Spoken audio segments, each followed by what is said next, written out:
ইন্নিল তায়াব রিহাস সাবাম ইয়াওমান ইলা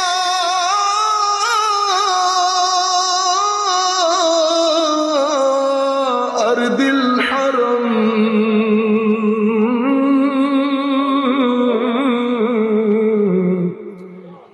بلغ سلامي روضة فيها النبي المحترم اللهم صل على سيدنا مولانا محمد وعلى آل سيدنا مولانا মুহাম্মদ। আমি সকলের প্রতি অনুরোধ করব, চোখ বন্ধ করে মনে করবেন আমরা আলী জয়নুল আবেদিনের সাথে আছি। আমাদের সামনে আমাদের মহান হাস্তি হুজুর গৌসে মাইজ ভান্ডারীও আছে। উনি বলছেন ইন্নিল তায়া রিহাস সাবা, হে সকালের হাওয়া, তোর যদি মদিনায় যাওয়া নসিব হয় তো মদিনার হাস্তিকে আমার পক্ষ থেকে সালাম পৌঁছে দিস। বল্লিগ সালামি রওদাতান। এরপরে উনি বলছেন অনেক লম্বা সে, আকবাদুনা মাজরুহাতুন মিন সাইফে হিজরিল মুস্তাফা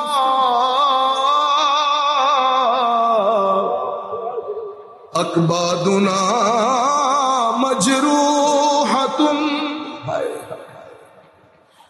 এই সমস্ত জালেমরা সিনাকে বিদীর্ণ করে দিয়েছে, কলিজা কেটে ছারকার করে দিয়েছে এই জালেমরা। আকবাদুনা মাজরুহাতুন মিন সাইফে হিজরিল মুস্তাফা। আমার নবীর দরবার থেকে, মদিনায়ে মুনাওয়ারা থেকে দূরে থাকতে থাকতে আমার নবীর বিচ্ছেদের ব্যথা, আমার নবীর বিচ্ছেদের তালোয়ারের আঘাতে সিনা ছিন্ন বিচ্ছিন্ন হয়ে গেছে।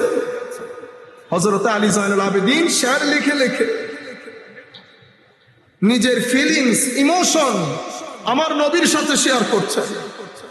দীর্ঘদিন পর্যন্ত মদিনা দেখা হয় নাই, মদিনা থেকে দূরে এই জালেমের কয়দের মধ্যে আবদ্ধ থেকে উনি বলছেন আকবাদুনা মাজরুহাত, আমরা কতই না সম্মানিত। এরপরে বলছেন হুজুর মান ওয়াজহুহু শামসুদ দুহা মান খাতুহু বদরুদ দুজা মান জাতুহু নূরুল হুদা মান কাফুহু বাহরুল হিমাম। আমার নবীকে বলছেন মান ওয়াজহুহু শামসুদ দুহা, ইয়া রাসূলুল্লাহ চেহারায় মোবারক দেখলে সকালের সূর্য মনে আসতো। মান খাতুহু বদরুদ দুজা, চেহারার ওই অংশ নজরে আসলে 14 তারিখের চাঁদের কথা স্মরণে আসতো। মান জাতুহু নূরুল হুদা, যার জাতে আনোয়ারকে আমার আল্লাহ নূর দিয়ে বানিয়েছেন। মান কাফুহু বাহরুল হিমাম, যার মন প্রাণ মনন মানসিকতাকে সমুদ্রের মতো আল্লাহ উদার করেছে। আমি সেই রাসূলের নাতি, আমি সেই রাসূলের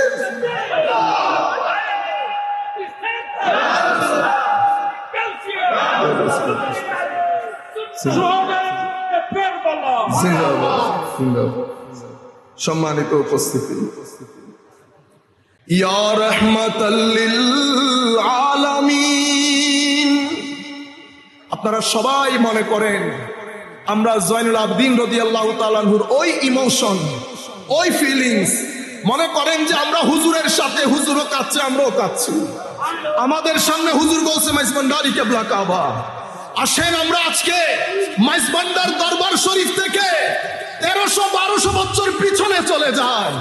আমরা জানান দেই হুজুর আপনার দুনিয়া থেকে চলে গেছেন, ইয়াজিদ হয়তো সেই দিন জিতে গেছে, কিন্তু আপনাদেরকে বলতে চাই হুজুর আপনারা হেরে যান নাই। 1400 বছর পরে আপনার নানার গোলামরা আপনাদের সাথে দাঁড়িয়ে আপনাদের বিজয় গান গেয়ে যাচ্ছে। জয়নুল আবেদিনরা হারে না, হুসাইনিরা কখনো হারে না। আল্লামা ইকবাল বলছেন বাত বাত ইতনা হি হ্যায়, বাত बस इतना ही है, यजीद था হুসেন হ্যাঁ। কথা শুধু এতটুকু, ইয়াজিদ বলেন, ফেরাউন বলেন, নমরুদ বলেন, সবাই এক সুতোয় গাঁথা। এরা ছিল, এরা ছিল, হুসাইন আছে, হুসাইন থাকবে।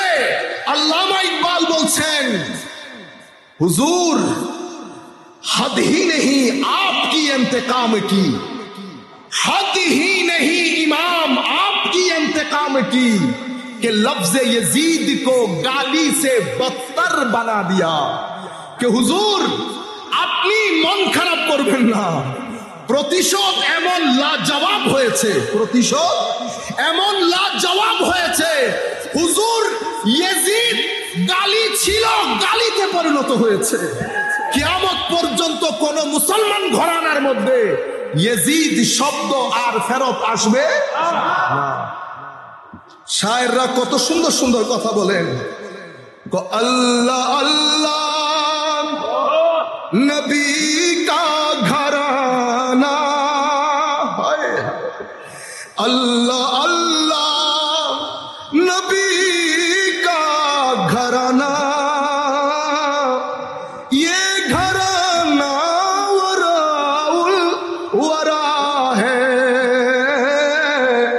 इसमें हसनैन है फातिमा है, इसमें हसनैन है फातिमा है, इस घराने में मुश्किल कुशा है। अल्लाह अल्लाह नबी का घराना, अल्लाह अल्लाह नबी का घराना, ये घराना वराउल वरा है, इसमें हसनैन है फातिमा है, इसमें हसनैन है फातिमा है, इसमें मुश्किल कुशा है। शायर আবার বলছেন लब पे है तस्किरा पंजतन का, फूल महकते हैं मेरी चमन का, ऐसे उनके करम ने नवाजा, ऐसे उनके करम ने नवाजा, अपनी किस्मत में दिल झूमता है।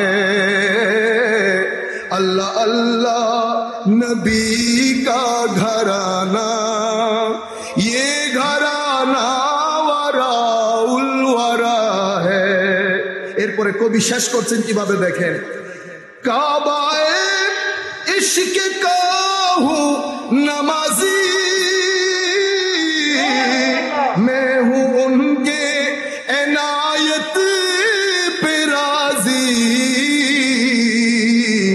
मेरे तुरबत पे, मेरी तुरबत पे लिखना नियाजी, मेरी तुरबत पे लिखना नवाजी, पंजतन का ये अदना गदा है, मेरी तुरबत पे लिखना नियाजी, पंजतन का है ये अदना गदा है। अल्लाह अल्लाह नबी का घराना, ये घराना वरा उल वरा है। इसमें हसनैन है, फातिमा है।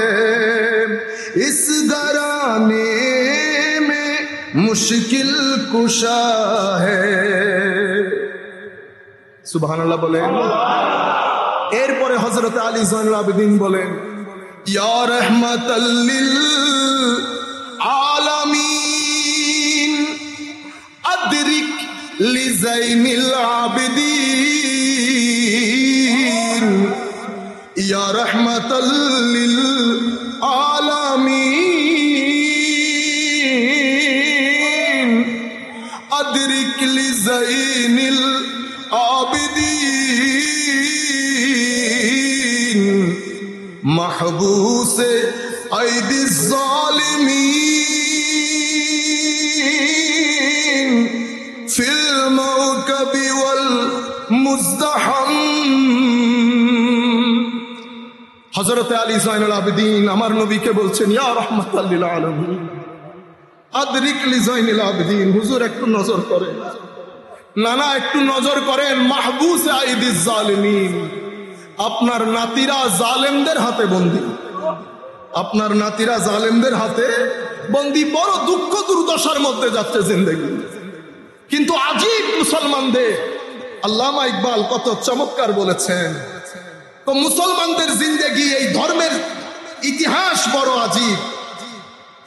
ও হুসাইন রাদিয়াল্লাহু তাআলা আনহুর সারে পাককে যখন কাটা হচ্ছে তখনও নারায়ে তাকবীর দিয়েই কাটা হয়েছে।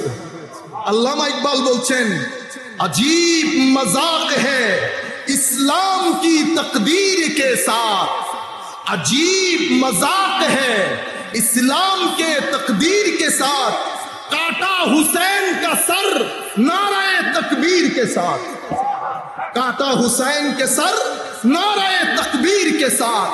तो इस्लामेर तकदीर बड़ो अजीब। ইমামে হুসাইনের সারে পাককে যখন কাটা হচ্ছে তখনও নারায়ে তাকবীর দিয়ে কাটা হয়েছে। এরপর আল্লামা ইকবাল বলছেন, আল্লাহ সে করে দূর তো তালিম ভি ফিতনা, আল্লাহ সে করে দূর তো তালিম ভি ফিতনা, আমলাক ভি औलाद भी जागीर भी फितना, ना हक के लिए उठे तो शमशीर भी फितना, शमशीर ही क्या नारे तकबीर भी फितना। কি বলেছে দেখেন, তো আল্লাহ সে করে দূর। যখন শিক্ষা ব্যবস্থা কোন মানুষকে কোন জাতিকে আল্লাহ থেকে দূরে রাখে, আল্লামা ইকবাল বলছেন সেই তালিম সেই শিক্ষাও মানুষের জন্য ফিতনা। ইমলাক বি औलाद বি জাগির বি, সহায় সম্পত্তি औलाद সবকিছু যদি আল্লাহ থেকে দূরে নেয় সব ফিতনা। এরপরে উনি বলছেন, না হক কে লিয়ে উঠে তো শমশীর বি ফিতনা, অন্যায়ের জন্য যদি অস্ত্র হাতে উঠে এটাও ফিতনা। তো অস্ত্র তো অনেক দূরের কথা, যদি অন্যায়ের জন্য নারায়ে তাকবীর বি বলা হয়, নারায়ে তাকবীরও ফিতনা, নারায়ে তাকবীরও ফিতনা। আপনারা বুঝতে পেরেছেন? আমি তরুণ প্রজন্মকে বিশেষ করে চাচ্ছিলাম যে এই বিষয়গুলো আপনাদের নজরে আসুক। আমি দুইটা বক্তব্য আমি টার্গেট করেছিলাম এই বছরের জন্য, জমিয়তুল ফালাহ এবং দরবার শরীফের এই বক্তব্যটা। কারণ দরবার শরীফের কারণেই আমাদের 30 তারিখ চলে যাওয়ার কথা, টিকেটও বুকিং হয়ে গিয়েছিল। কিন্তু এই দরবার শরীফের কারণে ভাইজানের সাথে যখন কথা বলছিলাম এখানে উঠে, তখন উনি বলেছেন গৌসে মেজবান্ডারি হয়তো কবুল করেছেন। আমি ঘটনাচক্রে 30 তারিখ ক্যান্সেল করে থাকতে হয়েছে। টার্গেট ছিল 2 বক্তব্য, কিন্তু মন মতো করে না ওখানে বলতে পারছি না এখানে বলতে পারছি, সময় অ্যালাউ করছে না। আমি চাচ্ছিলাম কিছু কথা, চট্টগ্রামের ভাষায় আমরা বলি আনহুন মারি, মানে ইন ডিটেইলস, যাতে আপনাদের কাছে আসে কথাগুলা। তবু আমরা চেষ্টা করব কারবালা সংশ্লিষ্ট যত বিষয় একটা কলেজ ইউনিভার্সিটির ছেলের জানার প্রয়োজন, আমরা প্রত্যেক বিষয়, আগামী যে প্রোগ্রামগুলো আছে আমরা চেষ্টা করে যাচ্ছি প্রত্যেক বিষয় যেন টাচড হয়। এই প্রজন্ম, আমার নবী ইরশাদ করছেন কি, মান আহাব্বা হুমা আহাব্বানি ওয়ামান আহাব্বানি আহাব্বাহুল্লাহ ওয়ামান আহাব্বাহুল্লাহ আদখালাহুল জান্নাহ ওয়ামান আবগাদাহুমা আবগাদানি ওয়ামান আবগাদানি আবগাদাহুল্লাহ ওয়ামান আবগাদাহুল্লাহ আদখালাহুন নার। অর্থাৎ যারা এই দুইজনকে মহব্বত করবে তারা জান্নাতি, যারা এই দুইজনের সাথে ঘৃণা রাখবে তারা জাহান্নামী। তাইলে আমার নবী কিয়ামত পর্যন্ত আগত মুসলমানকে দুই ধারায় বিভক্ত করেছে, মহব্বতকারী এবং ঘৃণাকারী। আপনি স্বীকার করেন আর না করেন, হাদিসের মধ্যেই কিন্তু আমার নবী মাইন্ডসেটকে দুই ভাগে ভাগ করে দিয়েছেন। আর আমার নবী যা বলেন সত্য বলেন, আমার নবী কখনো মিথ্যা বলেন না। তাইলে আমার নবী বলছেন উম্মতের মধ্যে কেউ থাকবে মহব্বতকারী, কেউ থাকবে ঘৃণাকারী।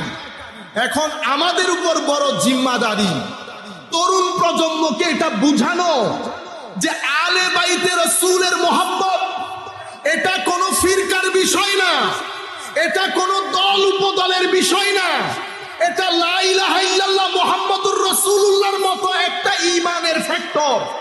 এটা মানলে মুমিন, না মানলে কাফের। এখানে কোনো ফিরকা না, কোরআনের মতো, হাদিসের মতো, নবীর মতো, আল্লাহর তাওহীদের মতো আলে বাইতে রাসূল ঈমান, আলে বাইতে রাসূলের প্রতি ঘৃণা, কাফের বেঈমানি, এখানে কোনো দল উপদলের বিষয় না। আনফরচুনেটলি প্রপাগান্ডার মাধ্যমে, আমি এই বিষয়গুলো অসংখ্যবার বলেছি, আপনাদের জানার কথা।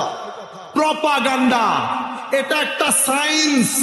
আমরা এখনো কথাই বলি, যারা হয়তো প্রপাগান্ডা করে দে, কি করে দে প্রপাগান্ডা এখন একটা সায়েন্স হয়ে গেছে। ইংল্যান্ড আমেরিকার মধ্যে বড় বড় এজেন্সি খুলে বসে, আপনি সেই এজেন্সিগুলো ভাড়া করেন, এগুলো 20-30 হাজার টাকার বিষয় না, $1,000,000 বিষয়। আপনি এই দেশকে নামাবেন, এই দেশকে তুলবেন, এই ভদ্রলোককে নামাবেন, এই ভদ্রলোককে তুলবেন, এই ব্যক্তি ক্ষমতায় বসবে, এই ব্যক্তি ক্ষমতা থেকে নামবে, এই প্রতিষ্ঠান হাইলাইট হবে, এই প্রতিষ্ঠান হাইলাইটের থেকে এটা বিচ্ছিন্ন করে এটাকে একেবারে রাইট অফ করা হবে। এই যে বিষয়গুলা, এগুলার জন্য প্রপাগান্ডা করা হয়। প্রপাগান্ডা মানে একটা অসত্য অথবা হাফ সত্য বিষয়কে মানুষের মুখে মুখে প্রচার করে, মানে এটাকে এমন একটা পর্যায়ে নিয়ে যাওয়া, আপনারা মনে করবেন এটা কোরআন শরীফ, বিশ্বাস করলে ঈমান, বিশ্বাস না করলে ঈমান না, সেই পর্যায়ে নিয়ে যাওয়া, মানে এটাকে পরিপূর্ণ সত্য হিসেবে সমাজের মধ্যে প্রতিষ্ঠা করা। এই প্রপাগান্ডার জন্য বড় বড় ব্যক্তি হায়ার হয়, বড় বড় প্রতিষ্ঠান হায়ার হয়। এরা কি করে? এরা মিডিয়াতে মিনস অফ কমিউনিকেশন, টেলিমিডিয়া, যত মিডিয়া আছে তাদের বড় বড় এজেন্সি আছে। প্রত্যেক দেশে তাদের কিছু কিনা লোক থাকে, তাদের মাধ্যমে প্রপাগান্ডা নিউজ চলে। চলতে একটা অসত্য, একেবারে নিরেট মিথ্যা কথা আপনার মুখে মুখে হয়ে যায়, আপনি এটাকে সত্য হিসেবে গ্রহণ করেন।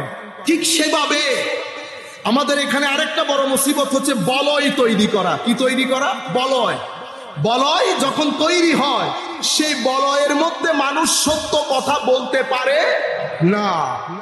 গত একেবারে 1200-1300 বছরের মধ্যে এই বলয়, এই প্রপাগান্ডা এত দূর পর্যন্ত এসেছে।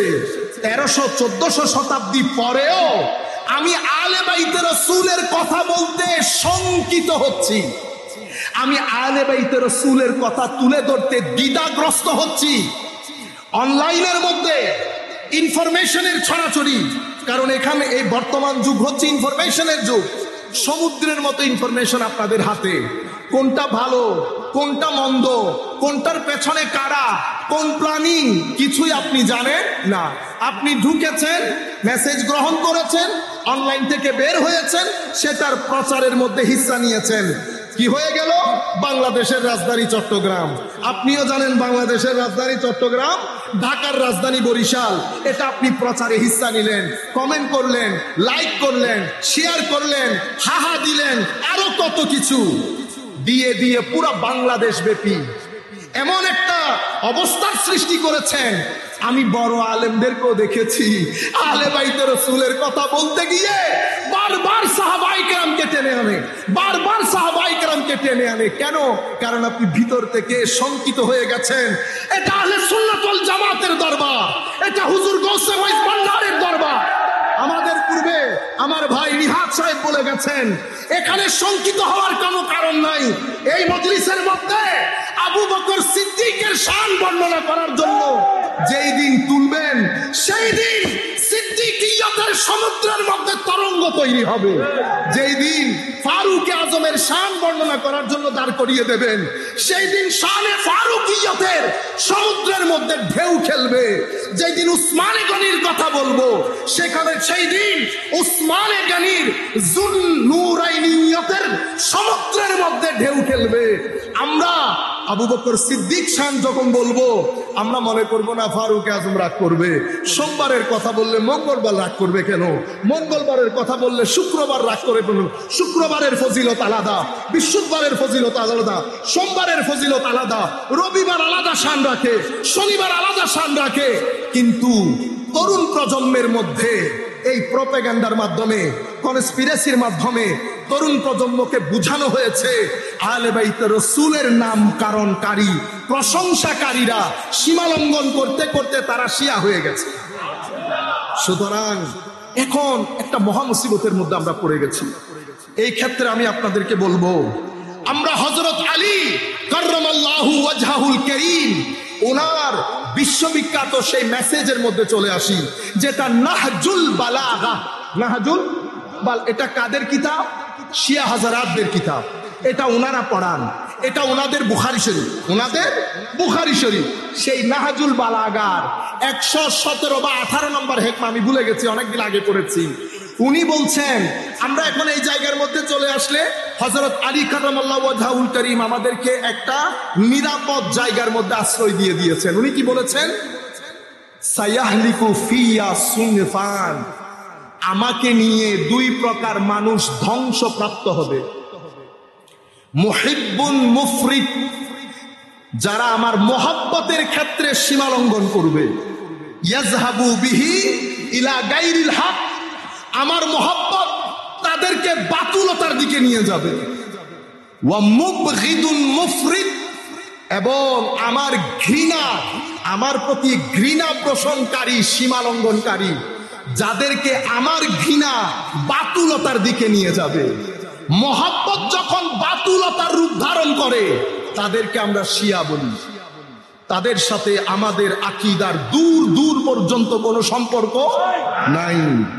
যারা আমি তো খুব কাছ থেকে দেখেছি ইংল্যান্ডে, আমাদেরকে তো একসাথে ইন্টারফেইথ ফোরামের মধ্যে কাজ করতে হয়, ইন্টারফেইথ ফোরামের মধ্যে কাজ করতে হয় সব ধর্মের লোকের সাথে। খ্রিস্টান, ইহুদি, আপনারা যত হালকা মনে করতেছেন অত হালকা আমরা না। আল্লাহর ওয়াস্তে এটা মনে করবেন না। আমরা হুজুর গৌসে মাইজ ভান্ডারীকে সাক্ষী রেখে বলতেছি আমরা সমস্ত ধর্মের লোকের সাথে কাজ করি। আজকের দিন পর্যন্ত কোন মায়ের ছেলে সুন্নিয়তের আকীদার উপর একটা প্রশ্ন তুলতে পারে নাই। আমরা গরিব, নালায়েক, নাফরমান, আমরা কোনো ভালো ছাত্র ছিলাম না, এখনো নাই, কিন্তু এটা আল্লাহর দান। আমার নবীর ফেস, আউলিয়ায়ে কেরামের নজর, আউলিয়ায়ে কেরামের নজর, যেদিকে নজর দেয় সমুদ্র বইয়ে দেয়। আমরা বলছি যদি হুজুর গৌসে মাইজ ভান্ডারীর ফয়ুজাত জারি থাকে মৃত্যুর আগ পর্যন্ত, কোনদিন কোথাও মাথা ঝুঁকানো তো দূরের কথা, লাখ টাকা দিয়ে মাইজ ভান্ডারী গোলাম হুজুর গৌসুল আজম আব্দুল কাদের জিলানীর গোলামদের জুতার ফিতাও কে খরিদ করতে পারে না।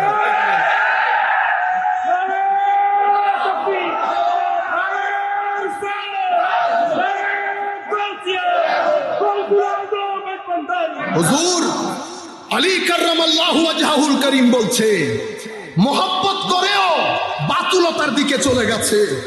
তারা খুলাফায়ে রাশেদা সম্পর্কে যে আকীদা পোষণ করে সেটা আমাদের কল্পনা জল্পনার তো বাইরে। এটা সুস্থ মানুষ, মন মানসিকতার লোক জবানেও আনতে পারবে না। আপনারা বুঝতে পেরেছেন যেই পরিমাণ ঘৃণা তারা সাহাবায়ে কেরামের ব্যাপারে রাখে।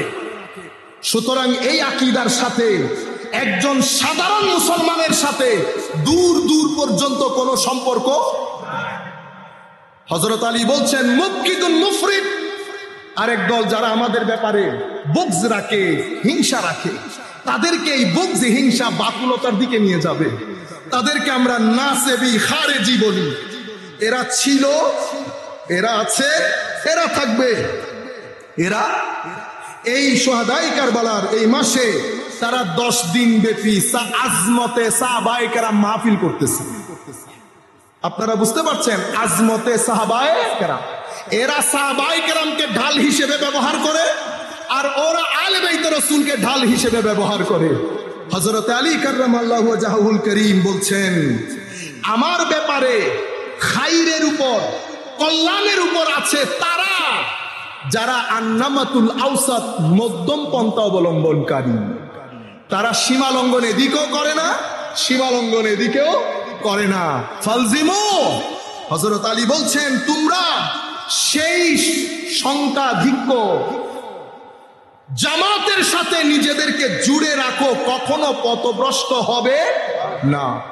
কিন্তু আফসোসের বিষয় হচ্ছে মিডিয়ার মধ্যে আপনি যখন গুগলের মধ্যে গিয়ে শুহাদায়ে কারবালা সম্পর্কে কোনো পেজ খুলবেন, এটা হয় এই গ্রুপের, নয় ওই গ্রুপের, মাঝখানের নাই। আমি আমার ছাত্রদেরকে বলেছিলাম ইংল্যান্ডে শুহাদায়ে কারবালা সম্পর্কে প্রত্যেকে 10-10 লাইন লিখে আনবে।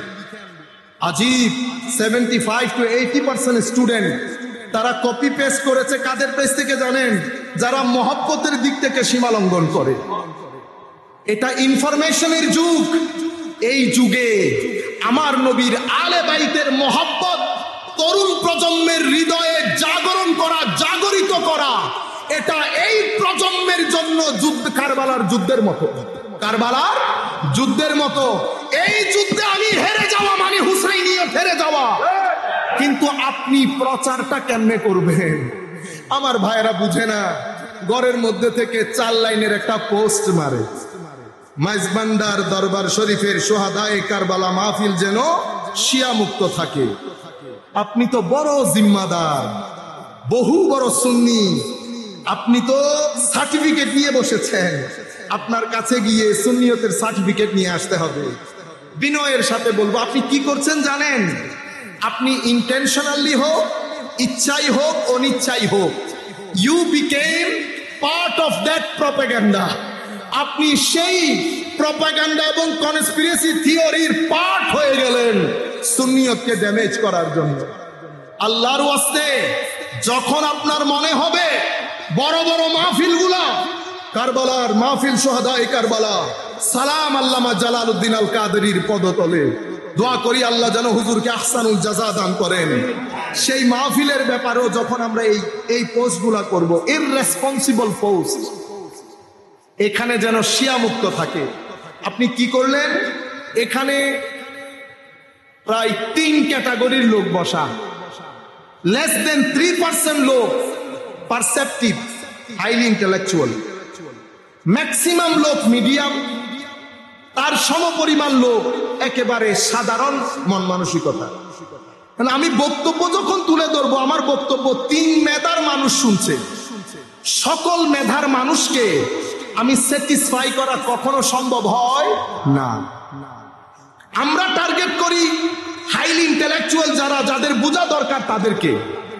এখন আপনি সাধারণ মানসিকতা, কারণ আপনাদেরকে শুনে এমন যেরকম অনেক লোক আছে, আমাদেরকেও শুনে সেরকম অনেক লোক আছে।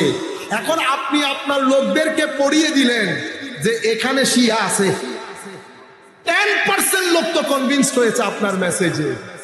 আপনি 10% লোককে ওই মেসেজ দিলেন, দেওয়ার পরে এটা তার ভিতরে নেগেটিভ কাজ করেছে। পরে কি হলো? তার সাথে আমার ছেলেদের ডিবেট হলো, ডায়লগ, রাস্তাঘাটে দেখা হচ্ছে, মারামারি লেগে গেল না? মারামারি কে লাগিয়েছে? এটাকে বলে খুতুওয়াতুশ শাইতান। কি বলে? বলেন না সবাই, খুতুওয়াতুশ শাইতান, মানে শয়তানের পদচিহ্ন। আপনি প্রথম দিন মারামারিতে যান নাই, পোস্ট হয়েছে, পোস্টটা আপনি গিলেছেন, ধারণ করেছেন, রিয়েক্ট করেছেন, অতঃপর গিয়ে মারামারি। আমার ভাই, ধরেন আপনি আমাকে গালি একটা দিলেন, গালি কি আমি দিতে পারি না? আপনি যে আন্দাজে কথা বলবেন সেই আন্দাজে কথা বলার সামর্থ্য অধিকার আমার নাই। যদি আপনার দলে 10 জন থাকে তো আমার দলে 5 জন নাই। এখন আমি যদি আপনার ভাষায় কথা বলি, মারামারি লাগবে না? মারামারি লাগলে সুন্নিয়তের গায়ে উগ্রতার সিল পড়বে না? আবারও বদনাম হবে না? আপনারও বদনাম হবে না? বদনাম যথারীতি সুন্নিয়তের গায়ে। আমি কিন্তু পয়সা গনে ঘরে গিয়ে শুয়ে গেছি, আমার ঘর টাইলস যুক্ত হয়ে গেছে, 1 তলার ঘর 5 তলা হয়েছে। সুন্নিয়ত গরিব থেকে গরিবতর হচ্ছে। সুন্নিয়তের খেদমত, আপনার ঘর 80 সালের ঘর 90 সাল হতে হতে 5 তলা ভবন হয়ে যায়। সুন্নিয়ত 5 তলা না 10 তলা হওয়ার কথা ছিল, কিন্তু সুন্নিয়ত গরিব থেকে গরিবতর হচ্ছে। সমাজের 80% মানুষ আমাদের ধরাছোঁয়ার বাইরে রয়ে গেছে। কেন? কারণ আমরা এই প্রপেগান্ডার কারণে, কনস্পিরেসির কারণে আমরা এই জায়েজ না জায়েজ নিজেদের মধ্যে হানাহানিতে লিপ্ত গোটা মুহররম মাস। আর বাকিরা 80% মেইন স্ট্রিম সোসাইটির জন্য কাজ করছে, মাসআলার জবাব দিচ্ছে, সূরা ফাতিহা থেকে সূরা নাস পর্যন্ত কোরআনের তাফসীর করছে, সাধারণ মানুষের ধারগোড়ায় পৌঁছে যাচ্ছে। আমরা সেখানে পৌঁছতে পারছি না। কিছুদিন পরে রবিউল আউয়াল শুরু হবে, রবিউল আউয়ালের 15-20 দিন আগ থেকে আবারও প্রপেগান্ডা শুরু হবে। রবিউল আউয়াল না জায়েজ, এটা বেদাত, এটা অমুক, এটা সমুক, আসনি কোনো মায়ের ছেলে। এরপরে আমিও প্রেশারাইজড হব, আমার উপরও প্রেশার দেওয়া হবে, হুজুর জায়েজ বলেন, ডিবেট করেন। আমিও ডিবেট করতে করতে এই বছরের রবিউল আউয়াল শরীফও ডিবেটে চলে যাবে। নবীর সিরত, নবীর আখলাক, নবীর হায়া, আমার নবীর মক্কার জীবন, আমার নবীর মদিনার জীবন, আমার নবী বদরের যুদ্ধের নবী, ওহুদের যুদ্ধের নবী, আমার নবী হিজরতের 10ম শতাব্দীর নবী, বিদায় হজ্জের নবী, বিদায় হজ থেকে ফেরত আসার পথে মক্কা এবং মদিনা শরীফের মাঝখানে গদিরে খুমের মধ্যে আমার নবীর বিখ্যাত ভাষণ, বেলায়েতের ভাষণ, হাদিসুস সাকালাইনের ভাষণ, সব কিছু আনটাচড রয়ে যাচ্ছে। আমরা মেইন স্ট্রিম সোসাইটির কাছে এই বিষয়গুলো তুলে ধরতে পারছি না। এই মুহূর্তে আমাদের সবচেয়ে বড় চ্যালেঞ্জ তরুণ প্রজন্মকে এটা বোঝানো যে আলে বাইতে রাসূল মানি ঈমান। আলে বাইতে রাসূলের শানে কুরআন এই কথা বলেছে, হাদিসে পাকের মধ্যে এটা এসেছে। আমাদের জিম্মাদারি, আমরা এগুলো সব বাদ দিয়ে কেউ গদিরে খুমের মধ্যে যাচ্ছি, কেউ মিছে। খবরদার, এই মুহূর্তে আমরা, এটা সংকটাপূর্ণ পরিস্থিতি, এই মুহূর্তে আমরা এমন কাজ করব না যে কাজের মাধ্যমে প্রপেগান্ডা করার লোকরা সুযোগ পেয়ে যাবে। সেই জন্য আমি বলছি, জিম্মাদারি অনেক কঠিন তরুণ প্রজন্মকে বর্তমান অবস্থার প্রেক্ষাপটে, কারণ এটা ম্যাটেরিয়ালিস্টিক সোসাইটি। ম্যাটেরিয়ালিস্টিক সোসাইটির মধ্যে ইমোশন থাকে না, লাভ থাকে না, মেন্টাল সেন্টিমেন্টাল অ্যাটাচমেন্ট থাকে না, কোঅপারেশন থাকে না। ম্যাটেরিয়াল সোসাইটি কম্পিটিশনের society, material society egoistic society. এখানে আপনি পরের মানুষ তো দূরের কথা, ছেলেরা মা বাবাকে সম্মান করবে কিনা চিন্তা করে দেখে। ওয়েস্টার্ন কান্ট্রিতে, স্ক্যান্ডিনেভিয়ান কান্ট্রিতে, ইউরোপিয়ান কান্ট্রিতে এই কথাগুলো এখন মানুষের মুখে মুখে। Why I should respect my parents, what for? আমি আমার মা বাবাকে কেন সম্মান করব, কি কারণে? আপনি মনে করছেন হুজুর এ কি ইহুদি নাসারা আলোর কথা? 5-7 বছর পরে আপনার দেশের ছেলেরাও একই প্রশ্ন করবে। কেন? কারণ যেই প্যাকেজে তারা উন্নত হয়েছে, একই প্যাকেজে আপনিও উন্নত হচ্ছেন। এটা আমার নবীর দেওয়া প্যাকেজ না, সেই প্যাকেজে যেহেতু উন্নতি করছেন, ইন্ডাস্ট্রিয়ালাইজেশন, কাজেই এমন প্রত্যেক মুসিবতের সম্মুখীন আপনাকে হতে হবে যেই মুসিবতের সম্মুখীন তারা হচ্ছে। তাদের যেমন সুইসাইড রেট হাই, আমার দেশের সুইসাইড রেটও গত 10 বছরে উপরের দিকে যাচ্ছে, ডিভোর্স রেট উপরের দিকে যাচ্ছে। আমার দেশের সামগ্রিক অনৈতিক অসামাজিক কার্যকলাপের রেট উপরের দিকে যাচ্ছে। এই মুহূর্তে আলে বাইতে রাসূলের তালিমাত আমাদের জিন্দা করা প্রয়োজন। কেন? আমরাও যেন আমার নবীকে, আমার নবী ইমামে হাসান ইমামে হুসাইনকে বলতেছেন রাইহান। কি বলেছে? গতকালকে হুসাইন রাদিয়াল্লাহু তাআলা আনহুটা বলেছি কারবালার প্রান্তরে, হাসানেরটা আজকে বলি। আমার রাইহান হাদিসে পাকে এসেছে। গরিবুল হাদিসের কথা উলামায়ে কেরাম জানেন, তো গরিবুল হাদিসের কিতাবের মধ্যে রাইহান শব্দের 5টা অর্থ করা হয়েছে। একটা অর্থ বলা হয়েছে রিজিক, শেষের অর্থ কি? রিজিক। রিজিক মানে রিজিক আর কি। তো রিজিকের অর্থ কি?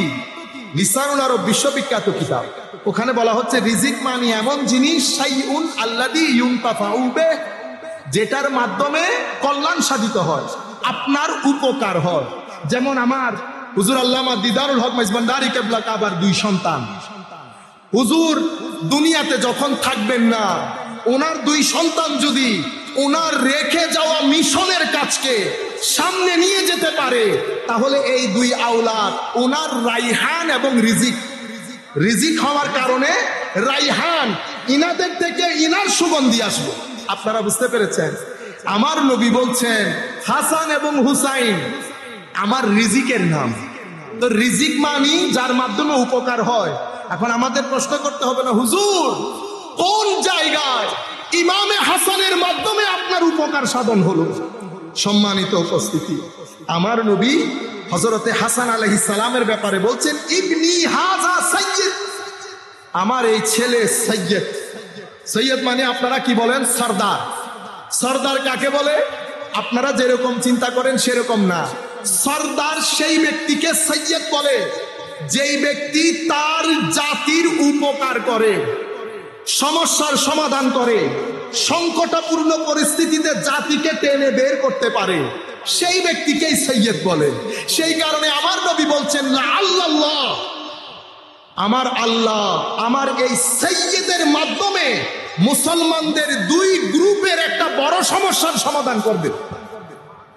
আপনারা জানেন হযরত আলী কাররামাল্লাহু ওয়াজহাহুল করিমের পরে ইমাম হাসান আলাইহিস সালাম 6 মাস খলিফা ছিলেন, লেজিটিমেট খলিফা। আপনারা বুঝতে পেরেছেন? সেই সময় উম্মতে মুসলিমার মধ্যে রাজনৈতিক সংকট চলছিল। কুফার মধ্যে মুসলিম দুনিয়ার খলিফা হযরত ইমামে হাসান, আর ওদিকে দামেস্কের মধ্যে, সিরিয়ার মধ্যে হযরতে মুআবিয়া রাদিয়াল্লাহু তাআলা আনহু। মুসলমানদের 2 গ্রুপ, একদল লেজিটিমেট খলিফা হযরতে হাসান আলাইহিস সালাম, 2 গ্রুপ মুখোমুখি। সেদিন যদি ইমামে হাসান মুসলিম উম্মতের দিকে না তাকিয়ে, মুসলিম উম্মতের দিকে না তাকিয়ে যদি ক্ষমতা ধরে রাখতেন, তো মুসলমানদের পরবর্তী 100 বছর রক্তের ইতিহাস হতো। মুসলমানদের বদনাম হতো, আমার নবীর বদনাম হতো। মুসলমানরা কখনো ক্ষমতায় বসতে পারতেন না। ঘৃণা, হিংসা, বিদ্বেষ মুসলমানদের দেশে দেশে ছড়িয়ে পড়তো। কিন্তু আমার নবী বলে গেছেন, দিন যেহেতু আমার নবীর ঘর থেকে বের হয়েছে, এটা আমার নবীর ঘরের সম্পদ। ঘরের সম্পদ রক্ষা করা ঘরের মানুষের জরুরি হয়। আমার নবী ঘোষণা করে গেছেন ইমামে হাসানকে, আমার এই সন্তান সৈয়দ ইমামে হাসান আলাইহিস সালাম আমার নবীর ভবিষ্যৎবাণীতে অনুপ্রাণিত হয়ে মুসলমানদের বৃহত্তর স্বার্থে, মুসলমানদের ঐক্যের স্বার্থে, ক্ষমতা লেজিটিমেট খলিফা হওয়া সত্ত্বেও ক্ষমতা মুআবিয়া রাদিয়াল্লাহু তাআলা আনহুর হাতে দিয়ে স্টেপ ডাউন করে। এটা করে উম্মতে মুসলিমার যেই উপকার ইমামে হাসান সাধিত করেন, সেই উপকারের দিকে ইঙ্গিত করে আমার নবী বলেছেন, আমার এই ছেলে আমার রিজিক, তার মাধ্যমে আমার উম্মতের উপকার হবে, আমার দ্বীনের উপকার হবে, আমারও উপকার হবে। আপনারা সুবহানাল্লাহ বলবেন না?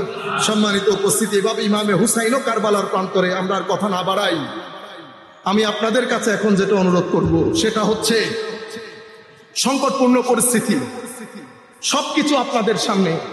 আমরা সবাই আগেও বলেছি আপনাদেরকে, দয়া করে আপনারা দুইটা কাজ যদি না করেন, বর্তমান সময়ের যেই ঢেউ, সেই ঢেউয়ে আপনারা আহত হবে। প্রথমে ফেসবুক থেকে বের হন, ম্যাটেরিয়াল এই জগৎ থেকে বের হন, নেচারের সাথে নিজেদেরকে কানেক্ট করেন, নেচারের সাথে। কেন? কারণ আল্লাহ ওই নেচার, ফিতরাতুল্লাহ, খাস একটা নেচার দিয়ে আপনাকে বানিয়েছে। এই নেচার সমুদ্র দেখলে খুশি হয়, পাহাড় দেখলে খুশি হয়, গ্রিনারি সবুজ দেখলে খুশি হয়। আপনি নেচারের কাছে আসেন, খেলেন, এরপর জিকিরের সাথে নিজেদেরকে কানেক্টেড করেন। জিকির বলতে সবচেয়ে বড় জিকির নামাজ। নামাজ ছাড়া শাফাআত পাবেন, এটা কেউ যদি আপনাদেরকে বলে থাকে রং বলেছে। আমার নবীর হাদিস হচ্ছে, ইন্না আউওয়ালা মা ইউহাসাবু বিহিল আবদু, প্রথম যেই ফাইল আমার আপনার আল্লাহর কোর্টে খোলা হবে, সেই ফাইলের নাম নামাজ। আমার নবী বলছেন, যদি নামাজের হিসাব পারফেক্ট থাকে সেই ব্যক্তি মুক্তি পাবে, যদি নামাজের হিসাব পারফেক্ট না থাকে তাইলে ধ্বংসপ্রাপ্ত হবে। আর কারো ফরজ নামাজের মধ্যে যদি কমতি থাকে, সুন্নত নফল দিয়ে আল্লাহ সেটা ওয়েল্ডিং করে দেবেন। কাজেই নামাজমুখী না হলে ডিপ্রেশন থেকে বাঁচতে পারবেন না, বোরিং হবে লাইফ, সাংসারিক জীবন খিটখিটে মেজাজের হয়ে যাবেন। কাজেই নামাজমুখী হবেন, সন্তানদেরকে নামাজের দিকে নিয়ে আসবেন, কোরআনের তিলাওয়াতকে ফরজ করে নেন। কোরআন এটা বড় এনার্জি সেন্টার, এটা এমন একটা এনার্জি, এটার সামনে বসলে, কোরআনের দিকে দেখলে এটা আপনাকে এনার্জেটিক করবে ভিতর থেকে। আপনি রুহের দিকে, কলবের দিকে যদি খেয়াল না করেন, এটা যদি এনার্জেটিক করতে না পারেন, তাহলে আপনি দুঃখে পড়ে যাবেন। জিকির করবেন, প্রত্যেক বৃহস্পতিবারে আল্লাহর ওয়ালিদের জিয়ারতে বের হবেন। কোন বেদাত, এই সমস্ত তালবাহানার কথা, এগুলা গ্রামে গঞ্জে সুন্দর, গ্রামে গঞ্জে সুন্দর, এই সমস্ত বেদাতি কথাবার্তা শুনবেন না। আল্লাহর ওয়ালিরা, এটা নূরের এনার্জি, নূরের সেন্টার, এটা এনার্জেটিক করবে আপনাকে। যতক্ষণ দাঁড়িয়ে থাকবেন আপনি দেখবেন আপনার কলব বাতেনের মধ্যে চার্জ হচ্ছে।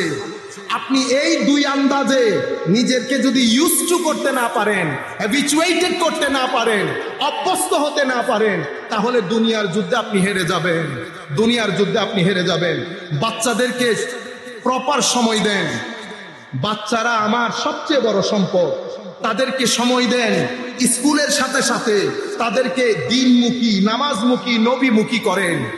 আর তাদেরকে প্রথমে 2-3টা জিনিস শিখিয়ে দেবেন: আল্লাহর মহব্বত, নবীর মহব্বত, আহলে বাইতের মহব্বত, সাহাবায়ে কেরামের মহব্বত, আউলিয়ায়ে কেরামের মহব্বত। আমি কি বলেছি? আল্লাহ, রসুল, আহলে বাইত রসুল, সাহাবায়ে কেরাম, আউলিয়ায়ে কেরাম। এই 5টা জিনিস 1 বছর সময় নিয়ে যদি শিখাইতে পারেন, গ্যারান্টির সাথে বলছি, এই ছেলে ধ্বংসের অতল তলেও যদি তলিয়ে যায়, সেখান থেকে সে ফেরত আসবে, সেখান থেকে সে ফেরত আসবে। কেন? মহব্বত আজীব জিনিস, এটা মানুষকে ধ্বংস হইতে দেয় না। আদব আজীব জিনিস, এটা মানুষকে ধ্বংস হতে দেয় না। আল্লাহ রাব্বুল আলামিন আমাদের হামি ও নাসির হোক। আমি বক্তব্যের মধ্যে ঢুকি নাই, এখানে ঢুকলে অনেক সময় চলে যাবে। কাজ আমি বাইরে বাইরে থেকে কিছু বলে মোটামুটি একটু হক আদায় করে শেষ করছি। আমরাও ঢাকা যেতে হবে, হুজুরের পারমিশন নিয়ে আল্লাহর দরবারে শুকরিয়া আদায় করে, নবীর দরবারে সালাম দিয়ে, আমরা আউলিয়ায়ে কেরামের ফুয়ুজাত কামনা করে আমরা শেষ করছি। ওয়া আখির দাওয়ানা আলহামদুলিল্লাহি রাব্বিল আলামিন। আসসালামু আলাইকুম ওয়া রাহমাতুল্লাহি তাআলা ওয়া বারাকাতুহু।